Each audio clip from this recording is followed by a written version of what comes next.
లోకంలో తనంత తాను పరమ ప్రేమతో ఈయన బ్రతికుండాలని కోరేది ఎవరు అంటే తోడ పుట్టిన అక్క చెల్లెలు కోరుతుంది. అందుకే మీరు చూడండి, అన్నయ్య అన్న పిలుపులోనే ఆ మాధుర్యం ఉంది. అన్నయ్య అన్నయ్య అన్నయ్య అన్నయ్య అన్న 4 మాటలు పిలిచారనుకోండి, మీరు కాదనలేరు, మెత్తబడిపోతారు.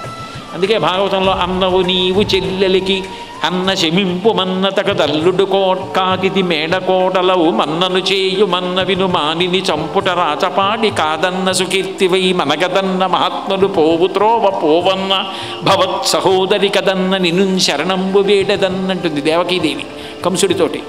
అన్నయ్య అన్న మాట అంత ప్రేమ.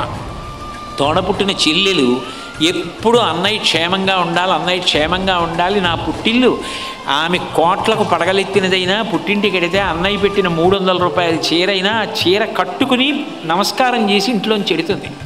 అక్క చెల్లెలు అన్నదమ్ముడు బ్రతకాలని కోరుకుంటుంది.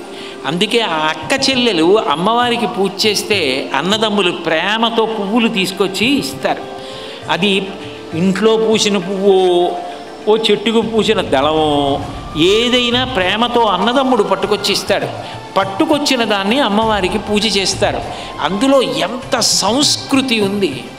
అందులో మనుష్యులు ప్రేమతో ఒకరినొకరు బ్రతికించుకోవడం అన్న కుటుంబ జీవన విధాన సంస్కృతి వికసనం అందులో ఎంత ఉంటుంది. ఎంత అద్భుతమైనటువంటి విశేషం అది.